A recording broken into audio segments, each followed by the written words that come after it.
Mr. Espinosa, would you lead us in singing our school song?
Teachers and students, please remain standing. The rest of you can have a seat. Mr. Guido, would you do the honors in leading us in the school poem?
Good afternoon, families, grandparents, teachers, friends, and graduates. You made it. What an honor it is to stand before you today as the young people you love are poised to graduate from Veritas Preparatory Academy. I'm Teresa Whelan, headmaster of Veritas Prep. As you well know, our curriculum is both beloved and challenging and incredibly well-rounded. Each senior before me studied calculus and physics, learned 1 or 2 modern or classical languages, wrote a sufficiently long original thesis synthesizing 3 classic texts, and defended that thesis before a panel of faculty. Over the last 2 years, this senior class has produced 8 plays: Much Ado About Nothing, Love's Labor's Lost, Lady Windermere's Fan, Julius Caesar, The Cherry Orchard, Persuasion, Amadeus, and Northanger Abbey. As seniors, they leave behind 4 large works of art for our halls: Joan of Arc at the coronation of Charles VII, in Arcadia Ego, The Sanctuary of Hercules, and illustrations of Don Quixote. Further, each student helped cultivate our rich school life by participating in extracurricular activities beyond the school day: choir, drama, and mock trial, Great Hearts, Great Hands, house leadership, and mentoring or tutoring younger students, the 56th Street Journal, yearbook, and various fine arts, plus VPA athletics, bringing home 3 region championships with 3 state quarterfinal appearances and 8 other teams making state or sending individual athletes to state. Most uniquely, seniors, you spent 2 hours per day in Humane Letters seminar together, taking advantage of the opportunity to read and discuss the most influential literature and philosophy that has come down to us. The characters, stories, poems, and philosophical dialogues are tucked into your hearts, and so are the memories you formed of laughing and debating with your friends and teachers. Let's honor those teachers. Could every teacher, please, from both Veritas Prep and Archway Veritas, who taught, subbed, advised, guided, or maybe even disciplined these seniors, please stand. Seniors, please rise and offer a round of applause.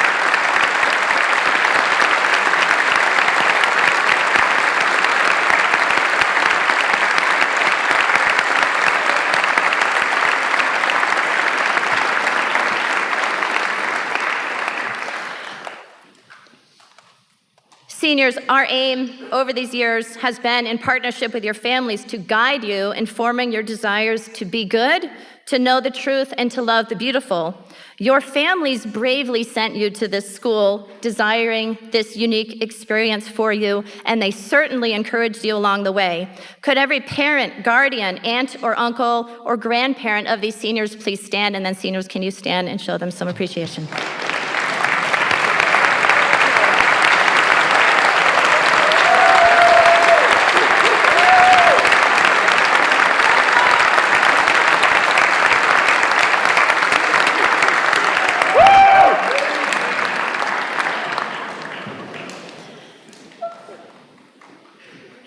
Seniors, you have lived well together in your time at Veritas.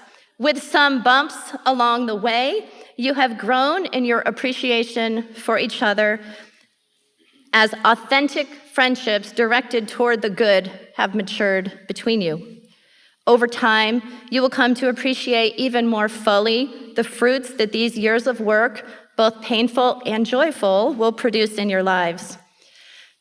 As Dr. Williams has said to many a tearful senior, it is good for you to leave us because, of course, you must. You will see in the coming years that your time here has made you unique. You will stand out with the uncommon maturity and remarkable conversation that comes from a well-delivered liberal arts education. I wish you well with brute beauty and valor and act. Go out and be an example of virtue to those whose paths you cross.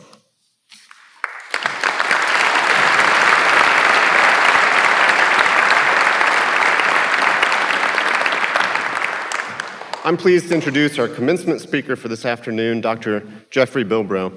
A few of you may have heard this story before, but it bears repeating. Jeff is actually the reason that I came to Veritas. Back in 2013, when Twitter was still Twitter, he linked to an article expressing some doubt about all the so-called benefits of the use of technology in the classroom. The article was by Andrew Ellison of Great Hearts Academies. I was inspired, and a click or two later, I'd applied for a job teaching humane letters at Veritas. So I suppose that if I happen to have done any good, and definitely all the bad I've done, can be directly attributed to Jeff. Jeff has been a friend to Mandy and me since our days at Baylor, but while the personal connection is important, we've asked Jeff to speak because of the special insights he's gained from his years of research, his dedication to teaching, and his commitment to making a positive impact on the community. He's a professor at Grove City College in Pennsylvania, a small liberal arts college with vibrant humanities programs. He's an editor at Front Porch Republic, a website and publisher dedicated to seeking wisdom through rich local community and place.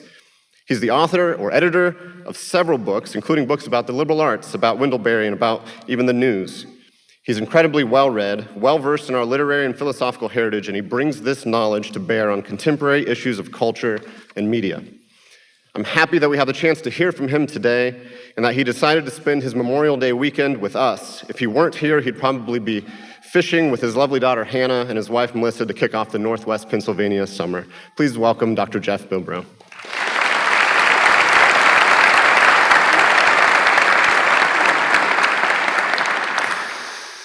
Thanks, David. It's an honor to be here today with you all and to mark this momentous day in your lives. Congratulations. This day celebrates a real accomplishment, and you should relish the satisfactions of a job well done. I think we don't always do a great job celebrating the hard intellectual work that forms mental disciplines, and moral character. If you spend hours practicing a musical instrument, you might eventually have the opportunity to perform a concert and receive some recognition. Maybe not from a broad public, but at least a grandparent or an aunt or a second cousin once removed might show up. And similarly, if you work really hard in the gym and you practice a sport, you might get the chance to play in a game and celebrate victory with your team.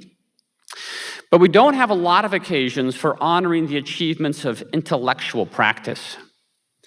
And the occasions we do have often focus on somewhat unreliable proxies, doing well on a test, getting into college, landing a good job.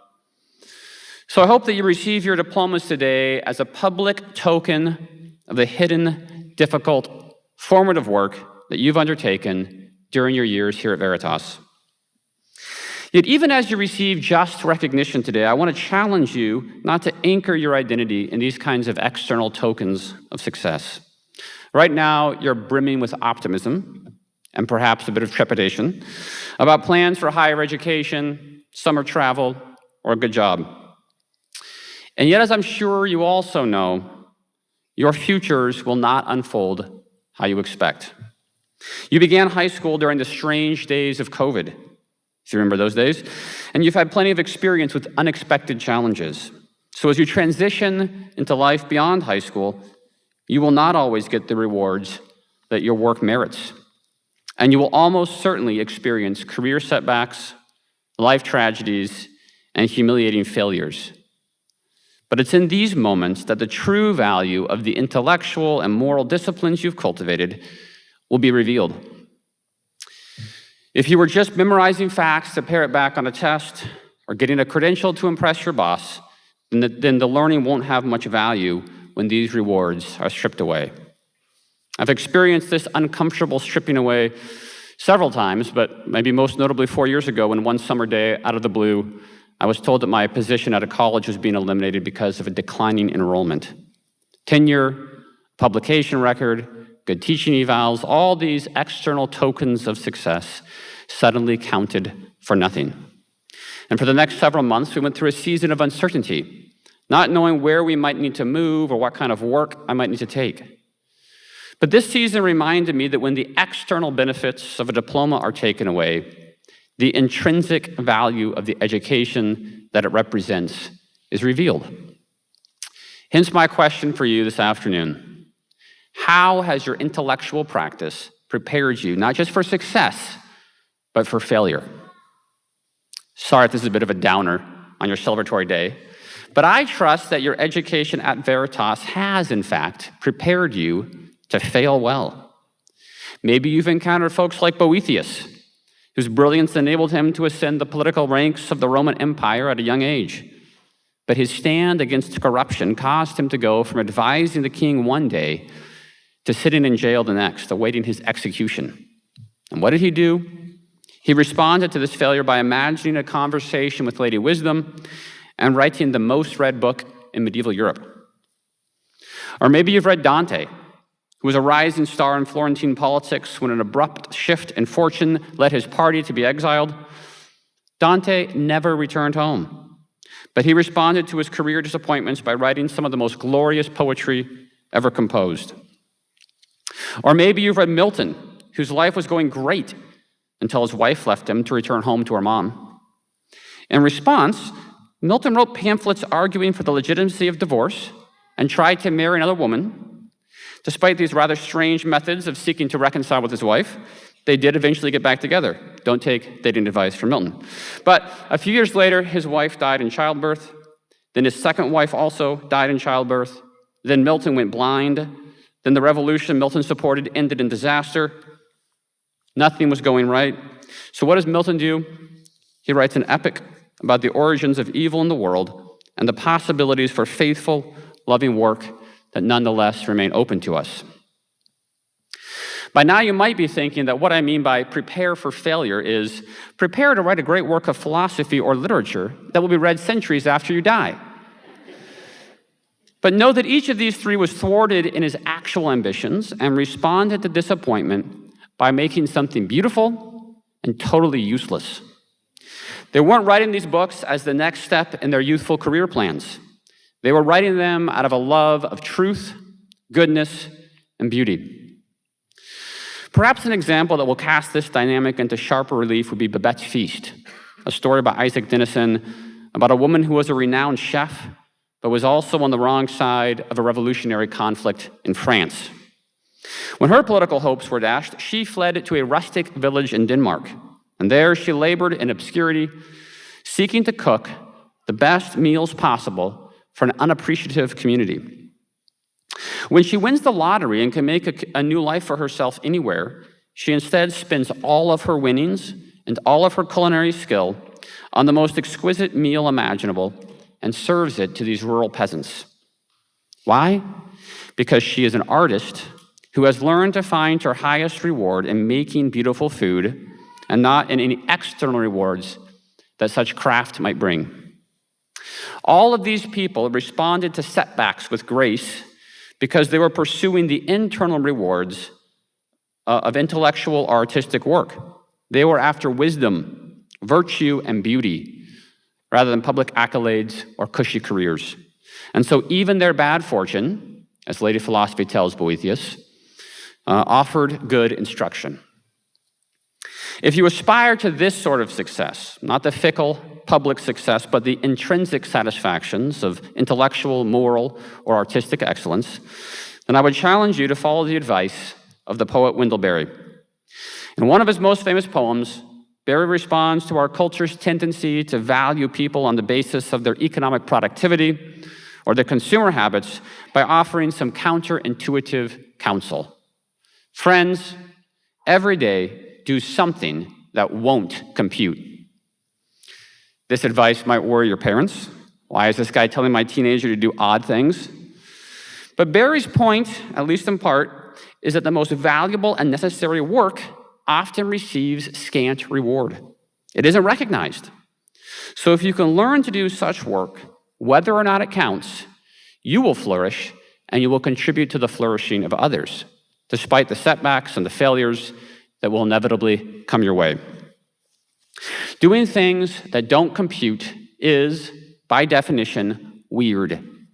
And you've gotten yourselves to this graduation ceremony by doing a lot of things every day that will compute, right? You've read your assigned readings. You've done your problem sets. You've studied your vocab words. You've written essays. Many of you spend hours memorizing lines to perform in a play or working out to improve your athletic performance.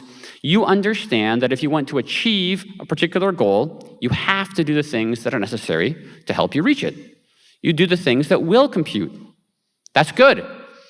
Berry doesn't say, do only things that won't compute. He just says, do something every day that won't compute.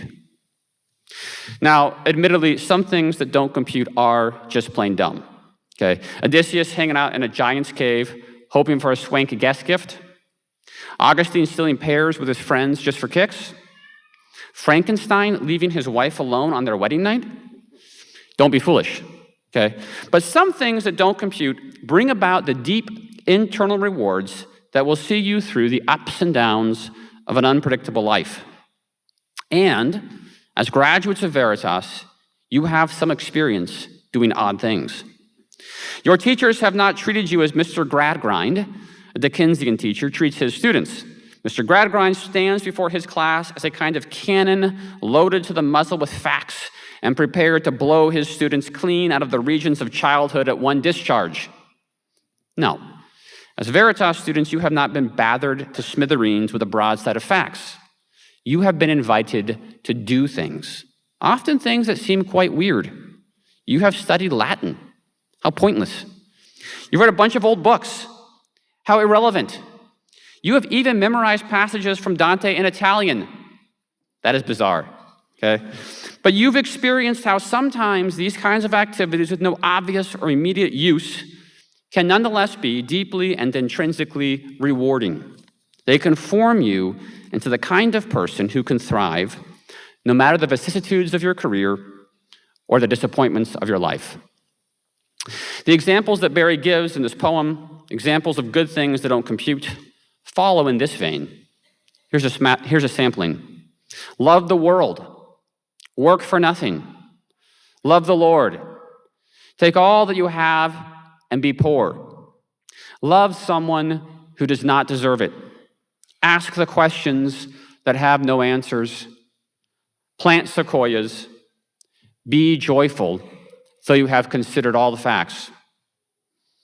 This curriculum is pretty hard to assess, but it's also wondrously diverse and impossible to definitively prescribe. So I want to conclude this afternoon with just a few examples under two general headings. First, do something every day that won't compute algorithmically. So much of your entertainment is dreamed up by marketing executives and fed to you by algorithm. The diet of political and cultural news that's most easy for you to get is produced and delivered in the same fashion. And the increasing prevalence of AI-generated articles and songs and images will only make this worse. So, don't be an obedient and passive consumer. Just because all your friends have a Stanley tumbler or a Lululemon bag doesn't mean you need one. How boring. And also, don't be cool and indie like all the people who pontificate about how bad Taylor Swift's music is. They're still defining their tastes in opposition to what's trendy. Just read a book, listen to an album, watch a movie that isn't produced and marketed for your consumer demographic. Follow your whim, follow your passions. Or ask a friend or mentor whom you trust to recommend an author or an album, and then read or listen to it thoughtfully and have a conversation with your friend over coffee or a meal. Seek out the writers and the artists who aren't just trying to make you angry or titillated so they can sell you stuff, but who are instead seeking to tell the truth, praise genuine goodness, and convey a glimpse of beauty. Second, do something every day that won't compute for your academic or career goals. People can place a lot of pressure on you to start off your time at college or your career on the right trajectory. You can place a lot of pressure on yourself to do that. And that pressure can crowd out many good and wonderful activities. Don't let it. Play recreational sports just for fun. Make music. Cook delicious meals. Invite friends over to enjoy a meal with you and practice xenia. Go fishing. Join a club. Pursue a hobby. Practice the Sabbath. Practice leisure. Volunteer at a local nonprofit, not because it will look good on your resume, but simply because it's a good thing to do. Grow a garden, or even just a plant on your windowsill. What a wildly inefficient way to procure calories for your diet. But what a delightful way to know and care for a beautiful yet fragile life. As an old man, the writer Kurt Vonnegut received some letters from a class of high school students who had invited him to come and visit their school. And while he had to decline their offer due to his ill health, Vonnegut gave them some wise advice. He wrote back, "Practice any art, music, singing, dancing, acting, drawing, painting, sculpting, poetry, fiction, essays, reportage, no matter how well or badly, not to get money and fame, but to experience becoming, to make your soul grow." And then he went on to give the students an assignment. They had to each write a poem of 6 lines. They must employ rhyme, and they must put their best efforts into writing the poem. And then, without showing it to anyone, they must tear the poem into tiny pieces and discard these into widely separated trash receptacles. Vonnegut's assignment forbids any extrinsic motivations. This poem will not be shared on social media. This poem will not be used to ask a girl to the prom. And his extreme prohibition invites you to experience the ways that making art might discipline and form your souls. At the end of Babette's feast, one of the villagers learned that Babette has spent her entire lottery winnings on this one dinner, and she tells her with deep sadness, "So, you will be poor all your life?" But Babette corrects her. "No," she says, "I shall never be poor. An artist is never poor. We have something of which other people know nothing." See, Babette has followed the poet Wendell Berry's advice. She has worked for nothing. She has loved people who don't deserve it. And her political and career and economic frustrations no longer define her. If you can give yourself and your talents to others, if you pursue wisdom for its intrinsic rewards, you will thrive no matter what disappointments you experience. As I mentioned, I can speak with some experience here. I've unexpectedly lost my job. I've buried loved ones. I've had hard conversations with friends facing existential crises. Diplomas and degrees are worth nothing in these contexts. What matters is the friendships you've cultivated and the kind of person you have become through your making and your doing and your learning. But if you've been faithfully doing good things for the right reasons, you will be as ready as anyone can be to respond to the failures and the disappointments of life with grace and courage and beauty.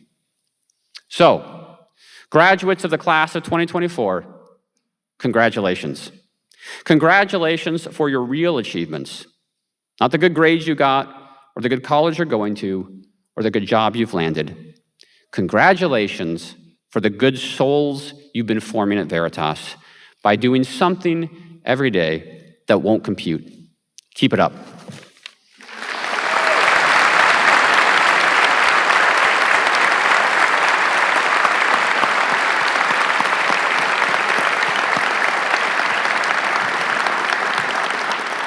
The senior salutatorian is the recipient of one of the Academy's highest honors. The salutatorian must be a student of both academic and character distinction. This year, 3 students are sharing the honor. Each is a model of academic excellence, and together they are involved in many other aspects of our community life: sports, singing, acting, drama, mock trial, and many more. What strikes me most about these 3 students in particular is how interested and interesting they are. Each can converse eloquently and passionately in subjects related to their interests, and their interests are expansive, brilliant in calculus and physics and philosophy. They can also tell you about R2-D2, Elon Musk's mother's birthday, and why you should wear a Smashing Pumpkins t-shirt even if you can't name a single song. Vapid, insipid, and banal, they are not. They are interesting, engaging, and original. Please welcome the salutatorians for the class of 2024, Aidan Robinson, Georgia Holmes, and Christian Grave.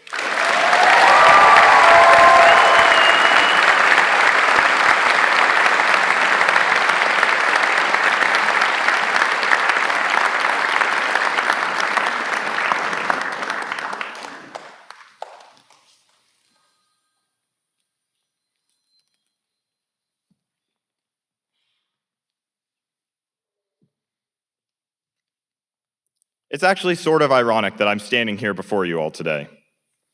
You see, halfway into my high school career, I almost left Veritas, after being here since kindergarten. I thought I wanted to change and began exploring different options. Evidently, I decided to stay. Not many of you know this about me, and even fewer of you know why I stayed. The care the teachers have for you here is unmatched. Shortly before my sophomore year, I had an intense surgery. For the first few months of that year, I was still recovering.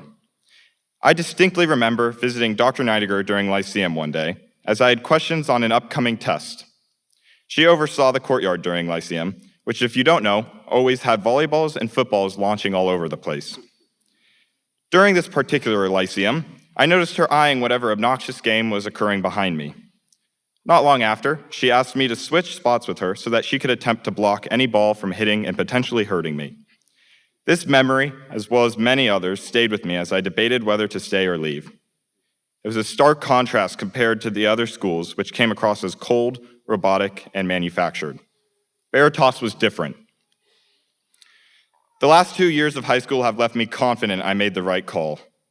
While yes, I did enjoy Mr. Carr's calculus and the paper airplanes and even a flipped table that came with it, I found a much deeper joy in the work we did. Increasingly, I was less focused on the result and more focused on the process. Physics was not just another science class, but rather a fascinating explanation of our world. We are fortunate to have had Mr. Ward, and especially to be his last class. Physics 2 with Dr. Williams became an obvious choice for senior year, which again became another decision I knew I made correctly. Additionally, I began to appreciate the more subtle themes found in our humane letters books. It occurred to me that what I was enjoying so greatly was the pursuit of truth. This leads me to the advice I want to leave you with. To my classmates, I ask each of you to always search for and speak the truth. Veritas has given you the beautiful gift to be able to discern true from false, right from wrong, and good from evil. Use it.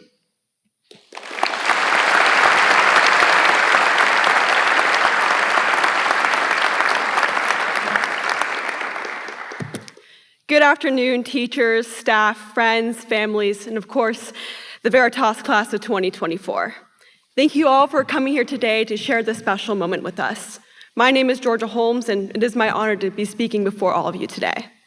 Now, preparing for this speech, I watched a lot of other salutatorian speeches because I didn't know what I was going to say. But I noticed that in each one, the students always said something that seemed foreign to me. They always said, "For those of you who don't know me, I'm your fellow classmate, and I'm graduating beside you." Now, that's not something that you experience at Veritas. At Veritas, you know who everyone is. But I want to talk about how Veritas as a place made that possible. Now, this school is small, not just in class size, I mean literally. Anyone who's had to push through a wall of middle schoolers on their way to class knows that it is small. But every day, you get to see the same people in the hallways. All of our lockers are right next to each other, and we all sit in basically the same place for lunch.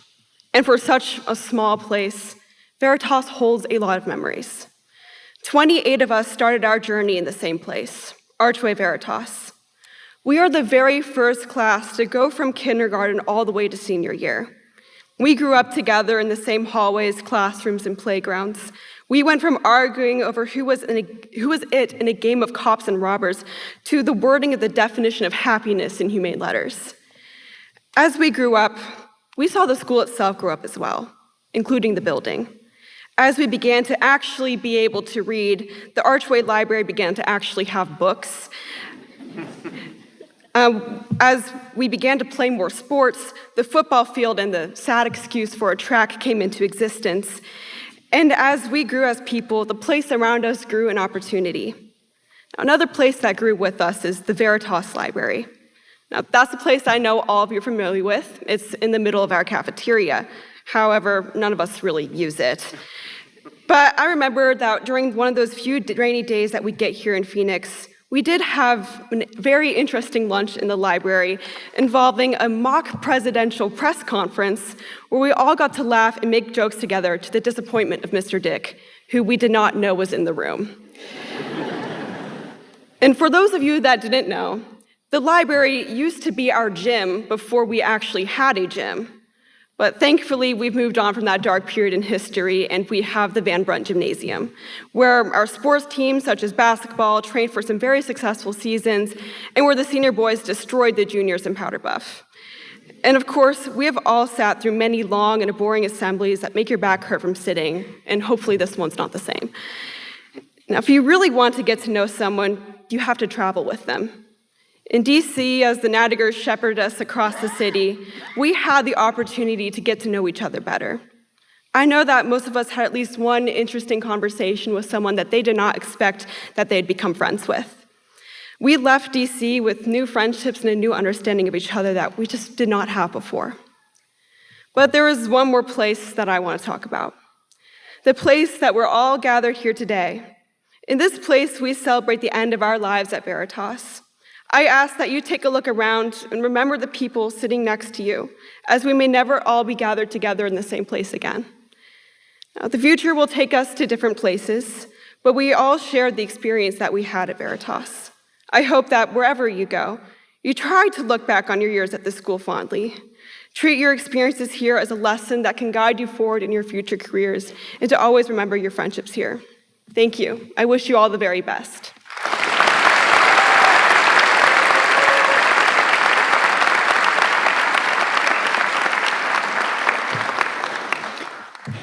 Good afternoon. As some of you have probably noticed, I am the only person on this stage who has not been here since kindergarten. I haven't even been here since middle school. I came here in the 9th grade, during lockdown, mind you, and I thought all of this rather convenient. I was able to get to know people's names, faces, and parts of their personalities without ever having to meet them or even talk to them. As much of a paradise as this is for a homeschooler going into school for the first time, seeing these people and getting to know them has been one of the main reasons I'm standing here before you today. The only reason that I've made it as far as I have is because of the support I've had from my family, yes, but also from you, my classmates, who 4 years ago looked at me and said, "You're 13?" It is you who have sparred with me intellectually and physically, and I could not have asked for a better group to be with. Having been welcomed into this community so readily, I want to say thank you to all of you for walking this path with me, or sometimes some of you might have dragged me along this path. This path, some might call it hell, some might call it purgatory. However, I think I'm safe in saying this, none of us would call it paradise. But to one and all, it is known as Veritas. We've all had many struggles, but the giants' shoulders have always been there to stand on. My giants, three of whom are also speaking to you today, have encouraged me and emboldened me to seek the truth with them. Whether it was an idea in HL that we wanted to continue to talk about, or a disagreement in calculus that lasted for 45 minutes, at the whiteboard, mind you. I'm looking at you, Fulton. Not to mention my abusive ex-girlfriend, Tessa, who I hear has simultaneously been in a relationship with 30 other people. We all devoted a combined time of around 600 hours to her. And I must say the relationship was rather one-sided. Jokes aside, the take-home test was something, though it may have been infuriating, that brought us together. Some people even worked 10 hours straight on it. It is such things as these that are, in fact, the reasons we have grown close through the years, All of the stops along this path have had their laughs, sometimes so many that Fulton and Kaysen's faces turned pink, and Kayla and Dominic both made us wonder if they had actually never been drunk in their lives. All of this goes to show how much we have done together, and more importantly, that we could never have done any of this alone. What I said earlier about giants is entirely true. Whenever I've needed giants, they've been there, whether it be conquering the Tessa or someone who listened to me when I needed to talk. What I'm saying really is this: your kindness and your friendship has carried me through. And I have one request, one exhortation, if you will. Keep on being kind. Whatever you are doing, whoever you are doing it with, and whoever you are doing it with, never hesitate to step up and be someone's giant. Give all the onions you have, because those onions are, in fact, the food we need. In short, love actively, be wise as serpents and gentle as doves. And at this final gathering, this final parting, though this is the second time you have heard this quote, thank you, Mr. Colley, I still think it rather fitting. Yes, said Gandalf, for it will be better to ride back 3 together than 1 alone. Well, here at last, dear friends, on the shore of the sea comes the end of our fellowship in Middle-earth. Go in peace. I will not say, do not weep, for not all tears are an evil. Thank you, and may God keep you all in the palm of his hand. Live truthfully, my friends.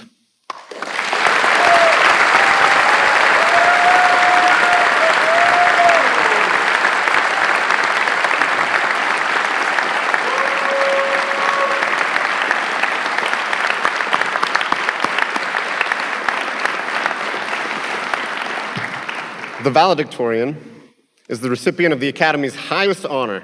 The valedictorian manifestly embodies the virtues of intellect and character that we hope to cultivate in each Veritas graduate. Our recipient this year has served our community tirelessly while excelling in the classroom and beyond. His teachers have noted his lively mind and incredible performance in their classes. An Ironman and the Falcon Award recipient, he's recognized by his coaches and peers for his athletic ability and sportsmanship. Then, in his not-so-ample free time, he designed and coordinated a tutoring system to benefit our middle schoolers. We like to say that to earn an A at Veritas, a student must excel in every aspect of the course: preparation, participation, assessments, and more. While speaking broadly, this student has excelled in every aspect of our course. Congratulations, Mr. Kishan Bhatnagar.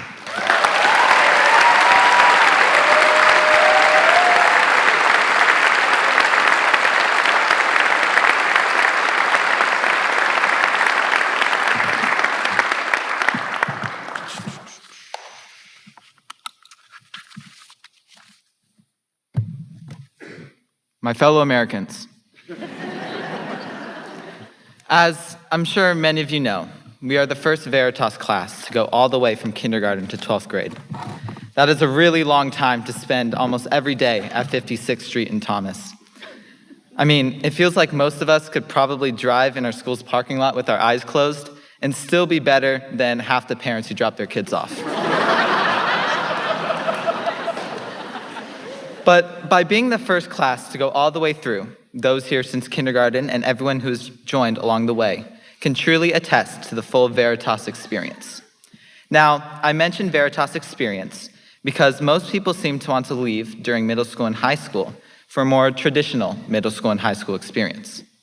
However, I believe that from our advantageous perspective, we can agree that the Veritas experience itself is something special. First of all, there's the experience of the education inside the classroom. It's here that we learn how to think critically and properly form our own opinions. There's an expectation of every student to think for themselves and use logic in forming their ideas. The best example of this is HL, Humane Letters. As I'm sure many of you have also experienced, it was during Socratic discussion that I realized how to properly voice my ideas. In a safe setting such as this, it is okay to voice concerns and point out logical fallacies in the arguments of peers because no one takes it personally. In fact, we thank each other and think further about the topic on hand. But this part of the Veritas experience by no means is restricted to HL or even other subjects. During the senior trip dinners, it seemed like 4 out of every 5 tables wound up having an intense Socratic discussion about some intellectual topic, such as friendship, memories, or politics. And the only table that wasn't doing this was usually the golf guys complaining about how their life-changing 15-leg parlays didn't hit. I personally saw this love for discussion in us Veritas students shine through in our senior defenses. In every single defense I went to, each of my fellow classmates spoke so fluently and confidently about a topic that they themselves, and only themselves, had spent the focus and energy to understand. Now, even though some of you might not have remembered the specific page in the Republic that Dr. Williams was quizzing you on, you worked through it and advocated for your opinions. Essentially, this is the pinnacle of the scholastic side of Veritas. So we see how beneficial the Veritas experience is inside the classroom. But what is also special are the extracurriculars we have here. So, show of hands. How many of you have sung in an extracurricular choir? Okay, now before I ask this next question, this includes the state championship mock trial team. How many of you have played on a sports team? Now, how many of you have simultaneously been in a choir and on a sports team? Now, keep your hand raised if sports and choir conflicts have caused a heated argument with Mrs. Rasberg over practice. Just kidding. We love you, Mrs. Rasberg. But you see, the Veritas experience also includes the opportunity to not only participate in high-level extracurriculars, but do many of them at the same time. While sports captains at a traditional school wouldn't be caught dead singing in a choir, ours proudly sing the national anthem in their uniforms before games. However, to maximize the Veritas experience, like so many of us have, we have to work really hard. I have personally had the pleasure of finding myself still awake at late hours working on assignments with my friends. I'm sure many of you can relate. In fact, I vividly remember my buddies and I staying up late to work on 9th grade biology homework about the importance of sleep. Seems like we did not get the memo. But the point is that to really get the most out of the Veritas experience, it's an all-day and week grind. But I think we're better off for it. Because when you work hard, you learn to appreciate the processes of your actions, not the results. As classmate and future bodybuilding star Max Kaminsky told me once, we are not here to learn. We are here to learn how to learn. And I completely agree with him. We are teaching our brain to enjoy that struggle and understand that it's effort that makes us better human beings, not the quantified results of our actions. I can speak with personal gratitude about how Veritas has taught me this. Freshman, sophomore, and even junior me was obsessed with getting the best grade, being on top, being the best. I craved the results of my actions. My heart beat out of my chest anytime a graded test was passed back, and I became angry if I ever ran a bad race or struck out. This was a strong yet misguided ambition. It came into play at the end of junior year when I was seeking my goal to become a house leader, one of the premier positions that a senior can have at the school. I applied, I spent a lot of time on my application, but I did not get the position. I remember being really upset. I set a goal and I failed to reach it. But I didn't like being angry and wanted to find a way out. And this is when I looked back at my time at Veritas with a different and clearer view. Our classes weren't difficult so that we could have a higher GPA, but rather to teach us the importance of work ethic and personal growth. We don't play sports only to feel the glory of winning, but rather to understand the fulfilling feeling of process and preparation. Choir isn't about one voice singing the loudest, but instead multiple voices creating one sound after months of preparation. I realized that I never should have attached myself to the uncontrollable result of my efforts of becoming a house leader.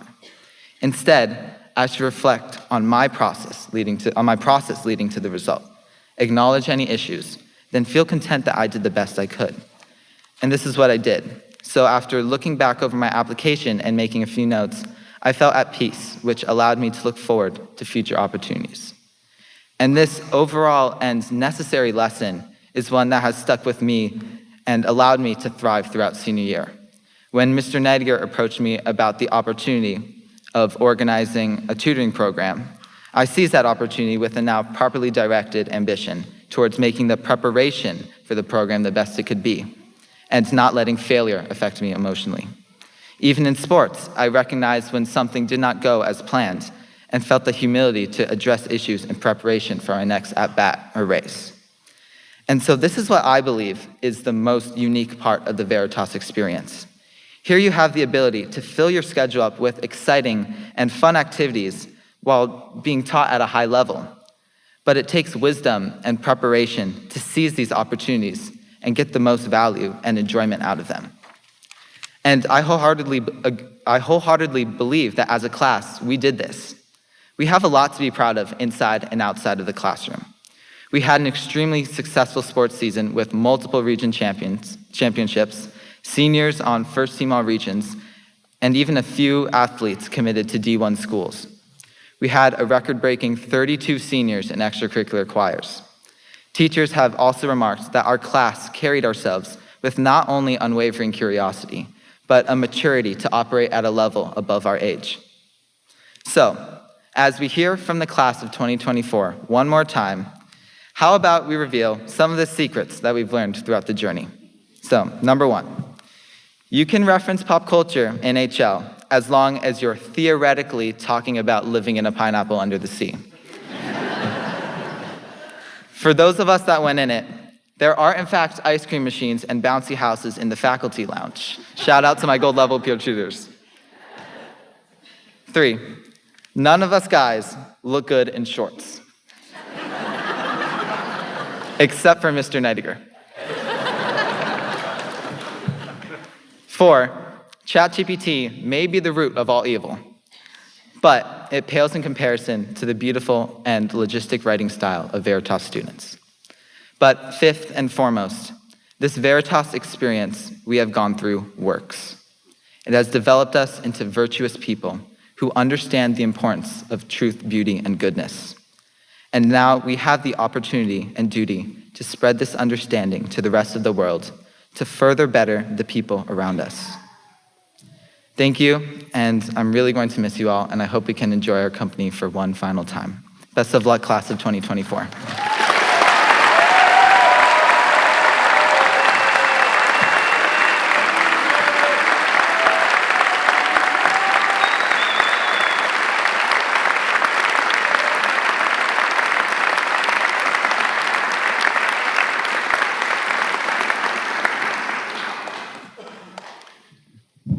It's a great honor and a great, I guess, I don't know what the right word is, to follow Kishan, a great punishment maybe. Dear graduates, a convocation is when we offer you our last official remarks before you receive the highest honor Veritas Preparatory Academy can provide. I will be brief because we can hardly wait to get those well-deserved diplomas into your possession. I've been involved in Veritas since our very first commencement in 2004. And like so many classes before you, I stand before you with great respect and admiration.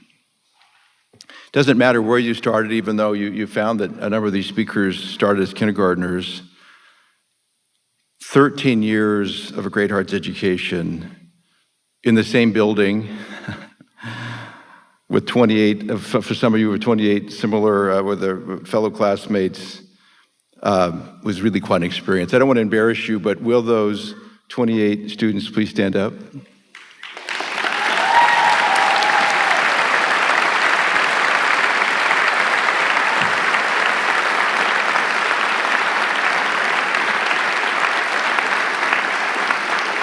And will their parents please stand up too, because you went through this whole thing too.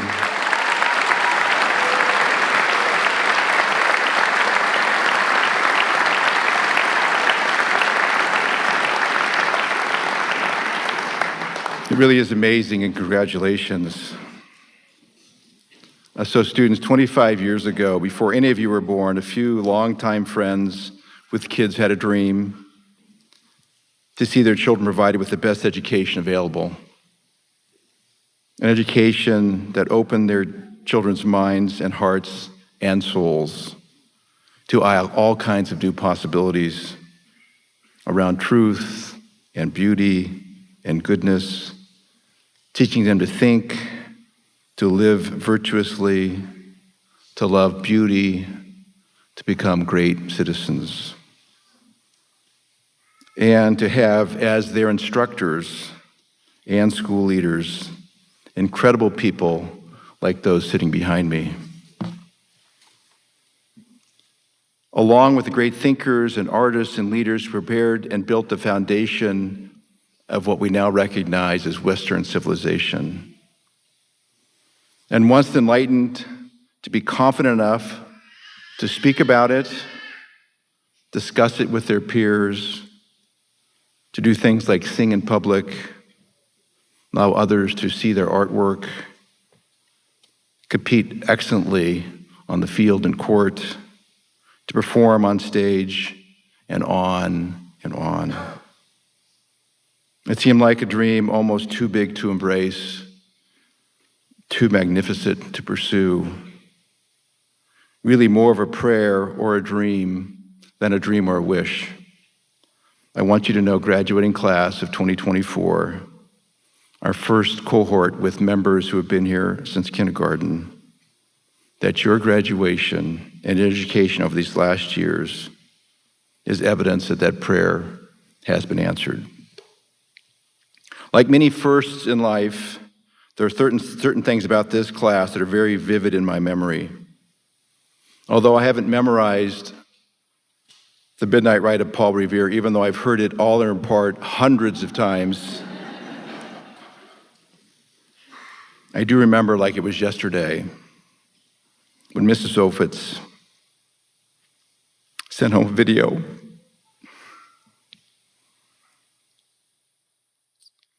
of an adorable little kindergartner, scared half to death, in her uniform, with curly blonde hair, standing in front of her class, delivering her first public speaking assignment, reciting Rain by Robert Louis Stevenson.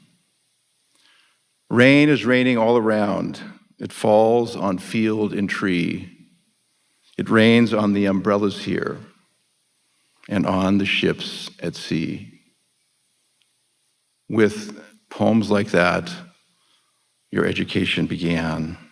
And while it seems like just yesterday that happened, and speaking of just like yesterday, last week I had the pleasure of sitting in a Humane Letters seminar, where these same souls, many of them 13 years older and wiser, and definitely taller, were digging deeply into Dostoevsky's incredible masterpiece, The Brothers Karamazov.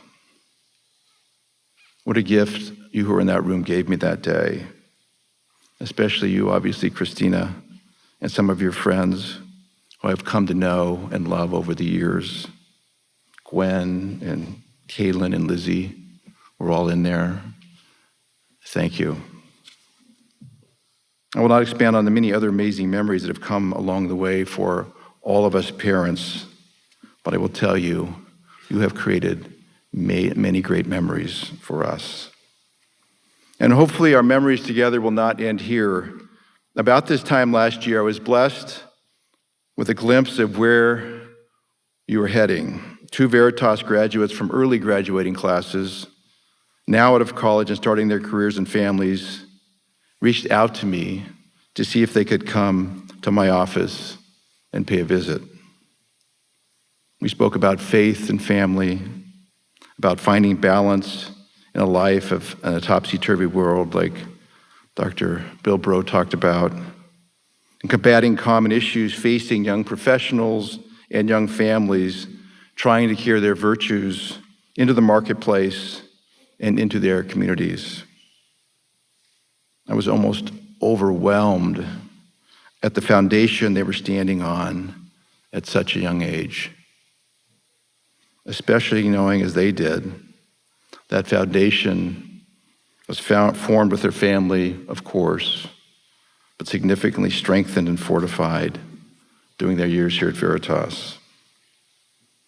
We spent over an hour talking and reminiscing, and my sincere hope and prayer for each of you as you get off to the same start as these remarkable 2 exceptional souls, as you begin to dig deeper into the journey of life that awaits you. So if you're interested, I hope you will consider paying me a visit someday. If there's any wisdom you think that I can provide you along the way, and don't hesitate to bring a friend. I hope you understand the beauty of this moment, that you have incredible parents who found Veritas for you and encouraged you along the way, that you have completed an extraordinary education experience, and that you are Veritas Preparatory Academy graduates, that you are aware that your teachers and classmates are excellent men and women, that you recognize that having teachers who truly love you, willing to pour themselves out and share the wisdom and knowledge they have with you, is a gift many students will never know. That you have brought out the best in your classmates, and they have unleashed the greatness in you. I want you to know that I could hardly be happier for each one of you. I could go on and on, but we have work to do here. So, Veritas, class of 2024, on behalf of all your parents, your academy leadership and teachers, the board of directors of Veritas Preparatory Academy and of Great Hearts, Arizona, we now want to present to you your well-earned diplomas as a sign of our confidence and hope in you. We give you this highest Veritas honor that we can bestow as a commission to go out and continue to strive together toward great things for yourself and for us all. Mrs. Wheeler.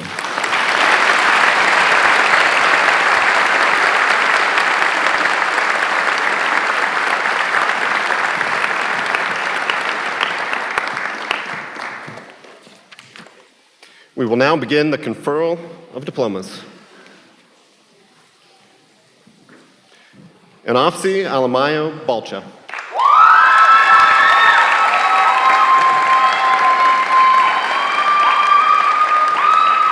Elizabeth Caitlin Barney.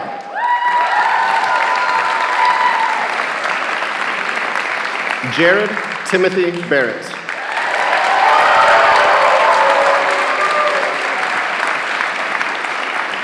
Eliana Nicole Barrows.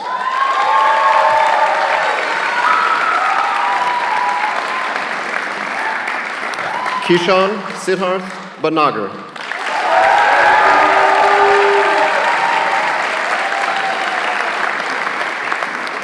Brooke Reagan Bice.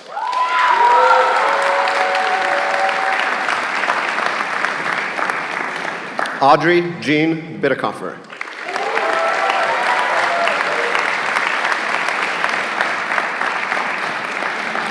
Royal U. Bittekoffer.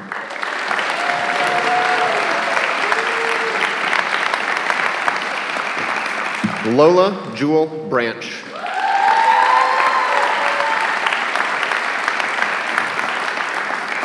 Oliver Richard Brink.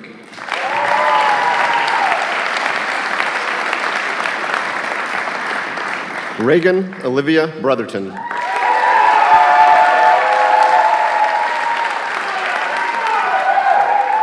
Oliver Patrick Birch.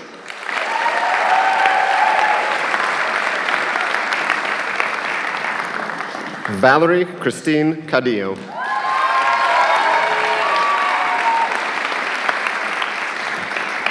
Nayeli Carrasco Padilla.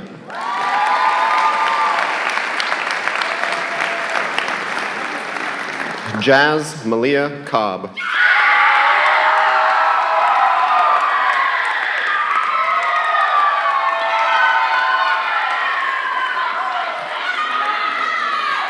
Juliana Danielle Curtis.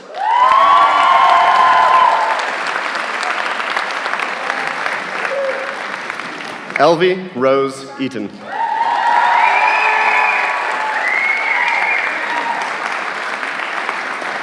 Logan James Edgell.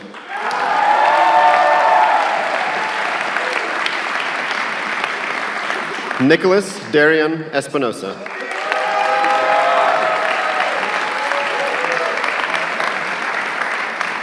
Reina Isabella Garcia.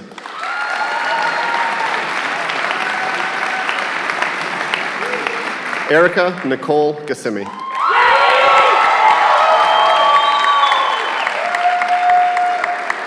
Clara Anna Grabowski.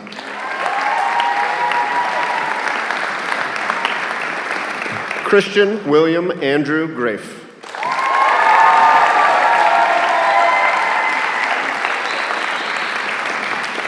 Giovanni Xavier Guido.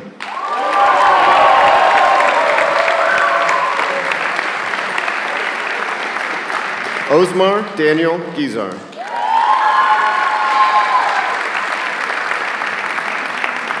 Gregory Paul Hammond.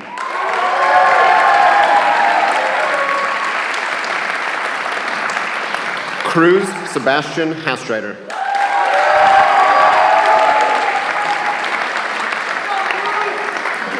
Mary Anna Herbert.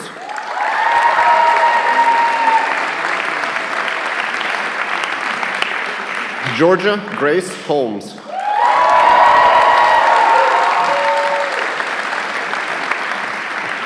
Sarah Grace Heisman.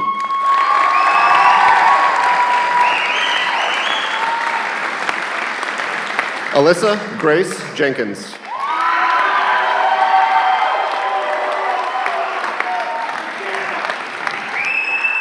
Adam Oleg Johnson.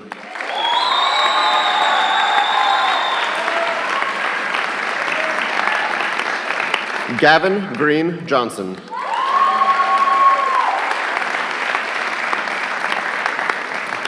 Peyton Wilson Jones.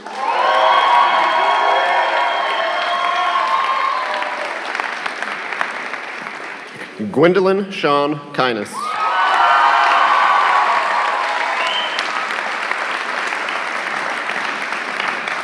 Maxim Theodore Kaminsky.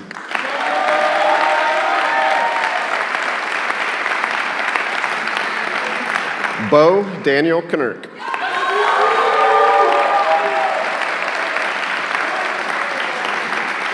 Callan Rose Knirk.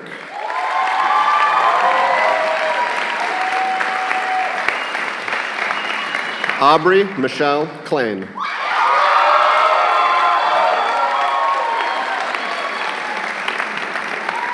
Dominic Edward Cannell.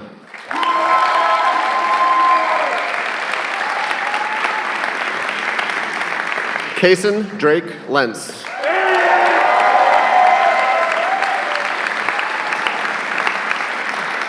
Renee Catherine Lowe.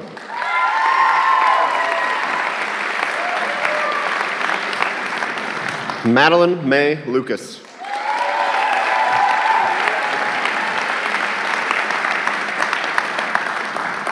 Dorothy Jack Villania Mafu.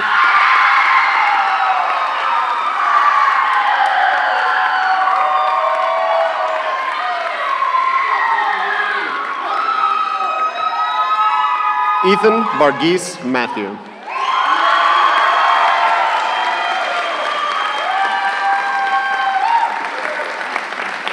Sydney Olivia Mishkin.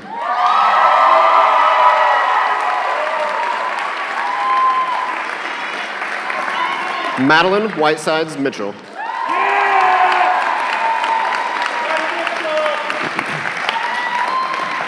Giselle Moreno Quinones.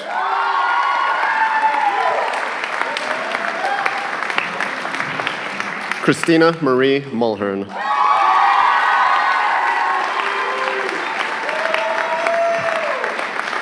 Sophie Anna Nix.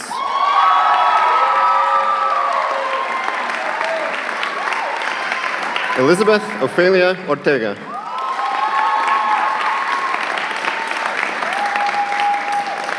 Liani Araceli Ortiz.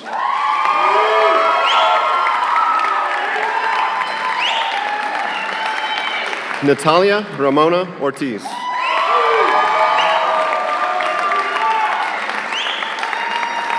Daniel Padilla Olvera.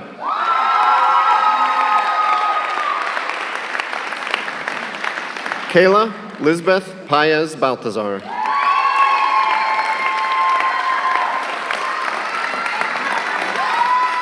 Sophia Grace Palmquist.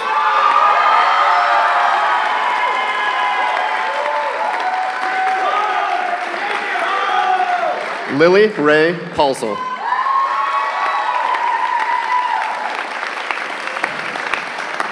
Adrian Fernando Ramos.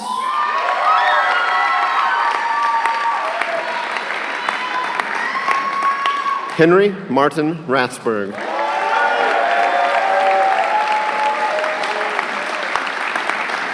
Sebastian Riano.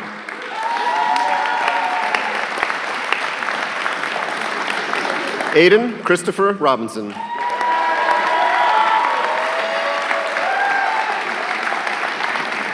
Sarah Renee Sanfratello.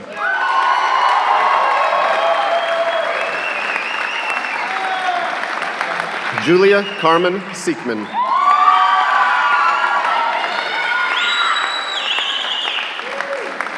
Fulton Joseph Skikos.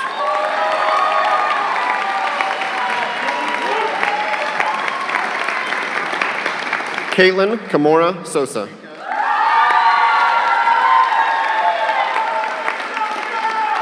Ethan Yunchel Strickland.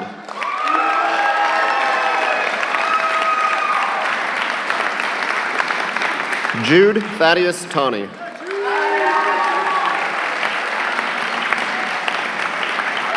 Adam Frank Tuft.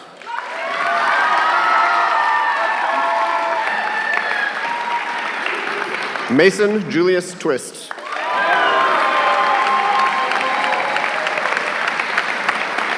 Alexandra Kai Valletta.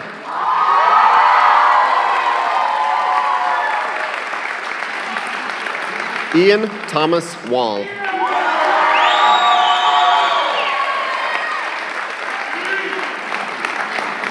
Isabel Grace Wallace.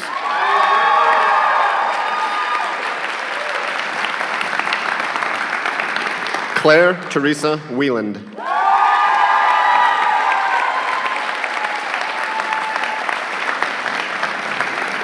Brent Christian Weiss.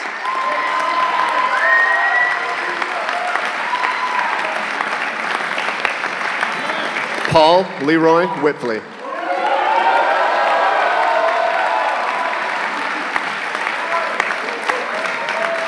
John Paul Wintering.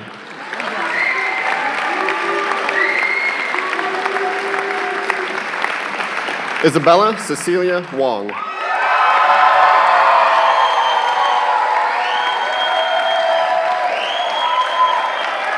Spencer Scott Wright.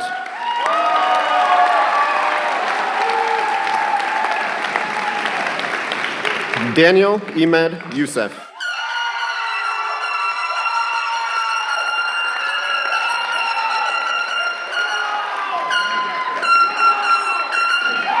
Noah William Zook.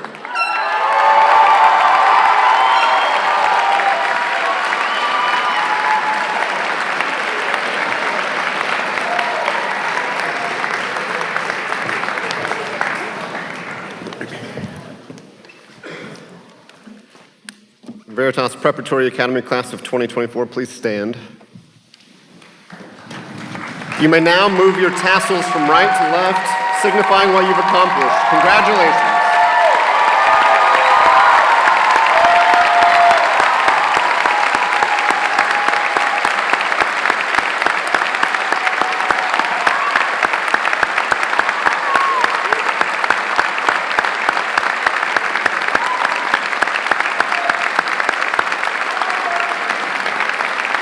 I invite you seniors forward to sing your senior song under the direction of Mrs. Ratsberg.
South African freedom song Shotsalotsa means to go forward and make way for the next person.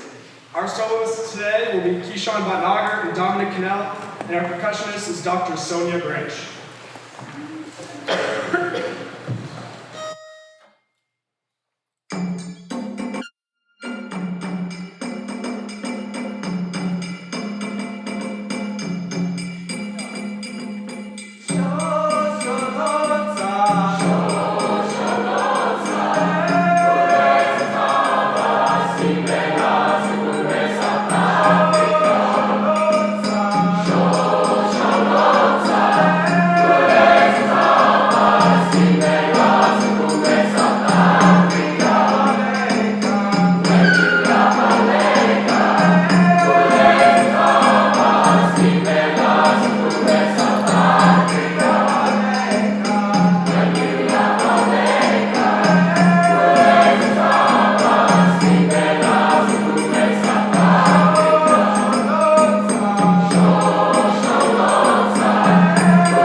Thank you, seniors. Thank you, everyone, for joining us today. Please stay with us as we have a reception afterwards in the atrium to celebrate our seniors. Seniors, why don't you go ahead and remain standing? Faculty, we should stand as well. As they're going to make one last climb out of here into the atrium, let's congratulate our entire class of 2024.